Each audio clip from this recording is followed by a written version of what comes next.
Hello student, today we are continue unit number 7 P block element. Now we are discussing group number 17 जिसे कहते हैं halogen family. इसकी general electronic configuration होती है NH2NP5. इसमें जो एलिमेंट्स प्रेजेंट है वो एलिमेंट्स है fluorine, chlorine, bromine, iodine, astatine. Okay, तो इन सारे मेंबर्स को कलेक्टिवली हेलोजन्स कहा जाता है. ये halogens highly reactive non metallics elements है. हेलोजन का ग्रीक वर्ड है और इसका मीनिंग है halo means salt and gens means born, तो टोटली सॉल्ट प्रोड्यूसर. टेंसिन is a radioactive element and it is a synthetic radioactive elements. इसकी जो सिंबल है वो TS है, एटॉमिक नंबर 117, और इसका एटॉमिक मास निकालना हो तो इंटू 2 कर देंगे. इसकी जो इलेक्ट्रॉनिक कन्फिग्रेशन है वो है रेंडोन 7F14 6D10 7H2 7P5. टेंसिन is harmful. ये एक हार्मफुल एलिमेंट है बिकॉज इसमें से रेडिएशंस निकलती होती है और ये रेडिएशंस की वजह से ये हार्मफुल है हमारे लिए. अभी तक इसका यूज़ सिर्फ रिसर्च में ही हुआ है. नाउ ये सारे जो एलिमेंट्स हैं, जो फ्लोरीन है, क्लोरीन है, ब्रोमीन है, तो ये नेचर में कहीं ना कहीं किसी न किसी फॉर्म में अवेलेबल है. तो हम इनके अकरेंस देखेंगे और किस फॉर्म में है वो डिस्कस करेंगे. तो फर्स्ट एलिमेंट है फ्लोरीन. फ्लोरीन मिनरल्स के फॉर्म में प्रेजेंट होता है. उन मिनरल्स का नाम है फ्लोरोस्पार, फ्लोरोएपेटाइट एंड कायरोलाइट. ये रॉक्स के अंदर, कोल के अंदर और क्ले में प्रेजेंट होते हैं. Fluorine is the 13th most evident element in the earth crust. ये 13th नंबर पे आता है एविडेंट में. नाउ नेक्स्ट एलिमेंट है chlorine. Chlorine occur in both, हमें ये अर्थ क्रस्ट में भी मिल जाएगा और सी वाटर में भी मिल जाएगा. ये एविडेंट में 20th नंबर पे आता है. अर्थ क्रस्ट में मिनरल के फॉर्म में प्रेजेंट है. तो उन मिनरल्स का नाम है halite, rock salt, sylvinite and carnallite. Sea water के अंदर भी ये प्रेजेंट है. सी वाटर में जो इसका कंपाउंड है उनका नाम है सोडियम क्लोराइड, जिसे हम NaCl कहते हैं, और potassium chloride KCl. KCl small amount में होता है और हाई अमाउंट में NaCl होता है. नेक्स्ट एलिमेंट है आयोडीन. आयोडीन हमारे बॉडी में भी प्रोड्यूस होता है इन थायराइड ग्लैंड. हमारे जो थायराइड ग्लैंड है उसमें थायरोक्सिन नाम का एक कंपाउंड प्रोड्यूस होता है जिसमें आयोडीन प्रेजेंट होता है. स्मॉल अमाउंट में आयोडीन जो है वो सिल्वर ओर्स में प्रेजेंट होते हैं, सोडियम आयोडाइड में है और सोडियम पर आयोडाइड में प्रेजेंट होते हैं. ये अर्थ क्रस्ट में सिर्फ 0.3 to 0.5 ppm है. It can be obtain in large quantity from sea water. Large quantity में से हम इसे सी वाटर से ऑब्टेन कर सकते हैं. सी वाटर हो गया, सी केल्प हो गया, ब्राइन हो गया और ब्रेकिस वाटर हो गया. यहाँ से आयोडीन ऑब्टेन होता है. नेक्स्ट एलिमेंट है bromine. Bromine most evident element है ओशियंस में. ओशियंस में ये हाई अमाउंट में मिलता है. वो ओशियंस कैसे हैं? सॉल्ट लेक, ब्राइन वेल्स में हैव हाइयर ब्रोमीन कंसनट्रेशन. इनके पास ब्रोमीन का हाइयर कंसनट्रेशन है. एग्जांपल जैसे डेड सी. तो डेड सी जो है वो कंटेन करता है 0.4% ब्रोमीड आयंस. ये एक रेड कलर का लिक्विड होता है ब्रोमीन. नाउ ये सारे एलिमेंट्स की फिजिकल प्रॉपर्टीज़ के बारे में हम डिस्कस करेंगे. तो जैसे जैसे हम अप टू डाउन जाएंगे एटॉमिक नंबर इंक्रीज़ हो रहा है. एटॉमिक नंबर इंक्रीज़ होगा तो एटॉमिक मास भी इंक्रीज़ हो रहा है. एटॉमिक मास इंक्रीज़ होगा तो नंबर ऑफ सेल इंक्रीज़ होंगे. नंबर ऑफ सेल इंक्रीज़ हो रहा है तो रेडियस, कोवेलेंट रेडियस इंक्रीज़ होगा, आयनिक रेडियस इंक्रीज़ होगा, आयनाइजेशन एंथैल्पी डिक्रीज़ होगा. यही सारे हम डिटेल में डिस्कस करेंगे. तो now first is physical property. Physical property में फर्स्ट है एटॉमिक और आयनिक रेडियस. तो अगर हम अप टू डाउन आए ग्रुप में 17 ग्रुप में, हम जब अप टू डाउन आएंगे तो जैसे जैसे अप टू डाउन आएंगे इसकी एटॉमिक साइज़ बढ़ रही है बिकॉज नंबर ऑफ सेल जो हैं यहाँ पर इंक्रीज़ होते जाएंगे. जैसे फर्स्ट में फ्लोरीन में 2 सेल है, नेक्स्ट में 3 सेल्स हैं, 4 सेल हैं, 5 सेल हैं, 6 सेल. तो जैसे जैसे हम अप टू डाउन आएंगे नंबर ऑफ सेल इंक्रीज़ होगा, मतलब आयनिक और एटॉमिक रेडियस इंक्रीज़ होगा. और जब हम लेफ़्ट टू राइट जाते हैं जैसे carbon, nitrogen, oxygen, fluorine, neon, तो जब हम लेफ़्ट टू राइट जा रहे हैं पीरियोडिक टेबल में तो इसकी साइज़ जो है वो डिक्रीज़ होने लगती है due to maximum effect of nuclear charge. Nuclear charge की वजह से डिक्रीज़ होता है. नेक्स्ट है melting point and boiling point.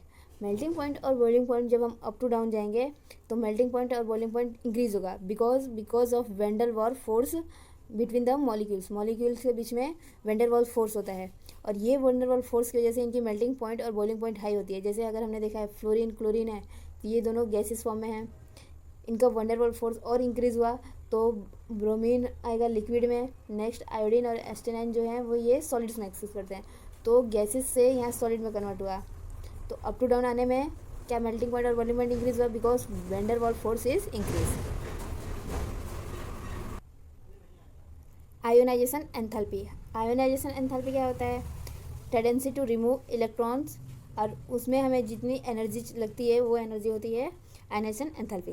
When we are moving up to down atomic size जो है वो इंक्रीज़ होगा। जैसे जैसे साइज इंक्रीज़ होगा इलेक्ट्रॉन्स को रिमूव करना ईजी हो जाएगा, तो जैसे हम अप टू डाउन आएंगे आयोनाइजेशन एंथैल्पी डिक्रीज़ होगी। नेक्स्ट है electron gain enthalpy. Electron gain enthalpy क्या होता है? इलेक्ट्रॉन्स को एक्सेप्ट करने पे जो एनर्जी रिमूव होती है वो एनर्जी होती है इलेक्ट्रॉन गेन एंथैल्पी। तो जब हम अप टू डाउन आएंगे इलेक्ट्रॉन गेन एंथैल्पी क्या होगा? इंक्रीज होगा। ठीक है। Now next one is electronegativity. Electronegativity क्या है? Tendency to accept pair of electrons, electron pair को एक्सेप्ट करने वाली टेंडेंसी। तो जब हम अब इसमें फ्लोरीन, पूरे पीरियोडिक टेबल में फ्लोरीन ऐसा एलिमेंट है जो मोस्ट इलेक्ट्रोनेगेटिव एलिमेंट है। बाकी जब हम अप टू डाउन आएंगे इसकी इलेक्ट्रोनेगेटिविटी डिक्रीज होगी, यहाँ इलेक्ट्रॉन्स एक्सेप्ट करने की टेंडेंसी कम हो जाएगी, और यहाँ फ्लोरीन के पास सबसे ज़्यादा इलेक्ट्रॉन एक्सेप्ट करने की टेंडेंसी होगी। Now chemical properties. Chemical properties में फ्लोरीन और जो क्लोरीन है इनका कलर, फ्लोरीन येलो कलर में है और ग्रीन, क्लोरीन जो है वो ग्रीनिश गैस है, तो ये दोनों गैसेस में एग्जिस्ट करते हैं। नेक्स्ट ब्रोमीन जो है वो रेड कलर का लिक्विड है, और आयोडीन और एस्टेनाइन ये सॉलिड फॉर्म में एक्सिस्ट करते हैं। ये इसके ब्रोमीन जो है वो ब्लैक कलर का होता है, सॉरी आयोडीन जो है ब्लैक कलर का होता है, पर इसको जब हीट करते हैं तो ये पर्पल कलर का वेपर्स दिखते हैं इसके। इसी तरह एस्टेनाइन ये ब्लैक सॉलिड फॉर्म में होता है। नाउ ये हेलोजेंस जब दूसरे सॉल्वेंट में डिज़ोल्व होते हैं तो वेराइटीज़ ऑफ कलर्स शो करते हैं। इनकी मेल्टिंग पॉइंट और बॉइलिंग पॉइंट इंक्रीज होती है with increasing the atomic number. और सॉल्युबिलिटी में फ्लोरीन क्लोरीन ये वाटर के साथ रिएक्ट करते हैं, जबकि ब्रोमीन और आयोडीन ये स्प्रैंगली सॉल्युबल हैं। तो ये इन पे डिपेंड करता है इनके बॉन्ड लेंथ पे, डिसोसिएशन एनर्जी पे। Okay, now next one is oxidation states.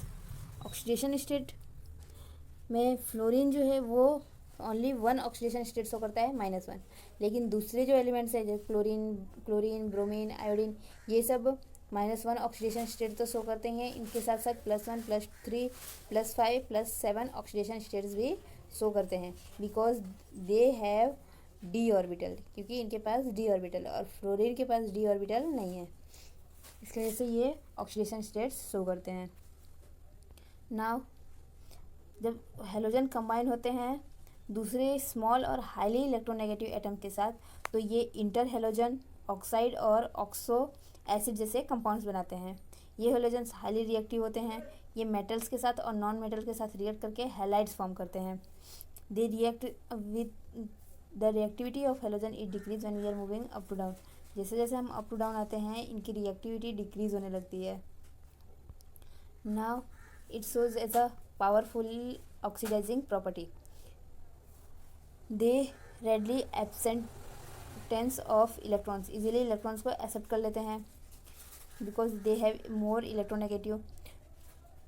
तो जैसे फ्लोरीन है, ये फ्लोरीन स्ट्रॉन्गेस्ट ऑक्सीडाइजिंग हेलोजन है, बाकी दूसरे halogens oxide halides ions of higher atomic numbers. जिस तरीके से यहाँ फ्लोरीन है तो ये दूसरे हेलोजन्स के साथ रिएक्ट करके क्या करेगा, इनको ऑक्सीडाइज कर देगा। The decreasing oxidising ability of the halogen in aqueous solution down the group, इनकी जो ऑक्सीडाइजिंग एबिलिटी है वो डाउन द ग्रुप जाने पे डिक्रीज हो जाती है, और वो इस रिएक्शंस पे डिपेंड करता है। ये एक तरह का बोन हेबर साइकिल का प्रोसेस ही है। Now relative oxidising power of halogen by their reaction with water. जब ये वाटर के साथ रिएक्ट करते हैं तब भी हम इनका ऑक्सीडाइजिंग पावर जान सकते हैं। तो फ्लोरीन वाटर के साथ रिएक्ट करने के बाद ये आयोनाइज कर देगा, इनको ऑक्सीडाइज कर देगा, जबकि दूसरे हेलोजन्स क्लोरीन ब्रोमीन हो गया ये रिएक्ट करेगा वाटर के साथ, तो ये हाइड्रोहेलिक और हाइपोहेलस एसिड फॉर्म करेगा। Most of the fluorine reaction are exothermic, its form only one oxo acid while other halogens forms number of oxo acids. Fluorine सिर्फ एक ऑक्सो एसिड बनाता है, लेकिन दूसरे जो हेलोजन्स हैं वो नंबर्स ऑफ ऑक्सो एसिड बनाते हैं। और नेक्स्ट है कि सिल्वर फ्लोराइड वाटर में सॉल्युबल रहता है, लेकिन दूसरे जो हैलाइड्स हैं सिल्वर हैलाइड्स ये वाटर में इनसॉल्युबल होते हैं। इसी तरह कैल्शियम फ्लोराइड ये वाटर में इनसॉल्युबल होता है, तो दूसरे कैल्शियम हैलाइड्स ये वाटर में सॉल्युबल होते हैं। Now reactivity towards the hydrogen की रिएक्टिविटी हाइड्रोजन से रिएक्ट करके ये फॉर्म करता है हाइड्रोजन हैलाइड, और इनकी रिएक्टिविटी जब वो अप टू डाउन जाएंगे, जैसे जैसे एटॉमिक साइज इंक्रीज होगी रिएक्टिविटी डिक्रीज होती जाती है। जैसे फर्स्ट है तो ये वायलेंटली रिएक्ट कर देगा हाइड्रोजन से। सेकंड क्लोरीन जो है वो इसके लिए इसको लाइट में भी इसकी रिएक्शन करानी पड़ेगी। नेक्स्ट वन ब्रोमीन जो है वो लाइट के साथ साथ इसे हीट भी चाहिए तब ये रिएक्ट करेगा। इसी तरह इसमें हीट के साथ साथ कैटलिस्ट भी चाहिए तब ये रिएक्ट करेगा। तो जैसे जैसे हम अप टू डाउन जा रहे हैं इसकी रिएक्टिविटी डिक्रीज हो रही है। अब ये जैसे हम अप टू डाउन जाएंगे तो इनमें हाइड्रोजन फ्लोराइड है, HCl, HBr and last one is HI। तो जब हम अप टू डाउन जाएंगे उनकी एसिडिक स्ट्रेंथ, ये जो एसिडिक स्ट्रेंथ है सबसे अच्छा एसिड कौन सा होगा, तो हाइड्रोजन हैलाइड, क्योंकि ये इजीली H+ रिमूव कर देगा। साइज़ बड़ी है इसीलिए और इसकी और हाइड्रोजन की साइज़ छोटी है और आयोडीन की साइज़ बड़ी है तो इजीली H+ रिमूव कर देगा, तो एक अच्छा एसिड हुआ। इसी तरह थर्मल स्टेबिलिटी जो है, थर्मल स्टेबिलिटी में भी hydrogen halide is less stable. Now एक अच्छा गुड रिड्यूसिंग एजेंट कौन होगा इनमें से जो इजीली H+ रिमूव करे, तो अच्छा एक रिड्यूसिंग एजेंट होगा HI। ठीक है, तो ये डिपेंड किस पे करता है, इनके डिसोसिएशन एंथैल्पी पे। नाउ रिएक्टिविटी टुवर्ड्स ऑक्सीजन के रिएक्टिविटी में halogens form many acid with oxygen but most of them are unstable. Halogen जो है वो ऑक्सीजन के साथ ऑक्साइड्स तो बनाते हैं, बहुत सारे ऑक्साइड बनाते हैं, लेकिन इनमें से कुछ ही स्टेबल्स होते हैं। तो फ्लोरीन 2 ऑक्साइड बनाता है, 2 में से OF2 एंड O2F2। इसमें से सिर्फ OF2 जो है ये स्टेबल है, लेकिन O2F2 हाईली अनस्टेबल। अब इनका यूज़ किस लिए होता है, ये यूज़ होते हैं एज अ रॉकेट फ्यूल्स में यूज़ होते हैं। ये ऑक्सीडाइज कर देता है PuF6 को, इसके लिए इसका यूज़ होता है। नाउ क्लोरीन के ऑक्साइड हैं Cl2O, ClO2, Cl2O6 and Cl2O7। ये सारे ऑक्साइड्स हैं, ये सारे हाईली रिएक्टिव ऑक्सीडाइजिंग एजेंट हैं और ये एक्सप्लोड भी कर सकते हैं, इतने रिएक्टिव होते हैं। तो इसमें से एक है ClO2, ये यूज़ होता है ब्लीचिंग एजेंट के लिए, फॉर पेपर्स को ब्लीच करके वाइट करने देने में, फिर टेक्सटाइल्स में और वाटर के ट्रीटमेंट में भी इसका यूज़ होता है। नेक्स्ट ऑक्साइड है ब्रोमीन के ऑक्साइड में है BrO2, BrO3। ये लीस्ट स्टेबल हेलोजन ऑक्साइड्स हैं और ये एग्जिस्ट करते हैं ओनली लो टेम्परेचर पे, लेकिन ये एक पावरफुल ऑक्सीडाइजिंग एजेंट है। Now next oxidising agent is iodine oxide. Iodine के ऑक्साइड हैं I2O4, I2O5, I2O7। ये सारे ऑक्साइड इनसॉल्युबल होते हैं सॉलिड्स में, लेकिन ये डिकम्पोज हो जाते हैं हीटिंग करने पे। I2O5 इनमें से I2O5 जो है वो एक अच्छा ऑक्सीडाइजिंग एजेंट है और यूज़ होता है कार्बन मोनोऑक्साइड को एस्टिमेट करने के लिए। नाउ रिएक्टिविटी टुवर्ड्स मेटल के साथ रिएक्ट करके मेटल हैलाइड्स बनाते हैं, हेलोजन्स हैं और मेटल के साथ रिएक्ट करके मेटल हैलाइड्स। इनकी आयनिक कैरेक्टर कुछ इस तरीके से डिक्रीज़ होती है, जैसे जैसे साइज इंक्रीज होगा आयनिक कैरेक्टर डिक्रीज होगा। नेक्स्ट मैग्नीशियम ब्रोमीन के साथ रिएक्ट करके मैग्नीशियम ब्रोमाइड बनाएगा। मेटल जो है वो एक से ज़्यादा ऑक्सीडेशन स्टेट्स एग्जिबिट करते हैं, तो जब ये एक से ज़्यादा ऑक्सीडेशन स्टेट्स शो करें तो उनमें हायर ऑक्सीडेशन स्टेट्स वाले कोवेलेंट बॉन्ड बनाएंगे, मोर कोवेलेंट बॉन्ड मतलब स्ट्रॉन्ग कोवेलेंट बॉन्ड फॉर्म करेंगे than the lower oxidation states. जिस तरीके के कंपाउंड है ये मोर कोवेलेंट होंगे कि हायर ऑक्सीडेशन स्टेट में, लेकिन लेस होंगे इन लोअर ऑक्सीडेशन स्टेट में। Now reactivity of halogen towards the halogen के साथ रिएक्ट करके क्या बनाएगा, हैलोजन रिएक्ट करके इंटर हैलोजन कंपाउंड बनाएगा।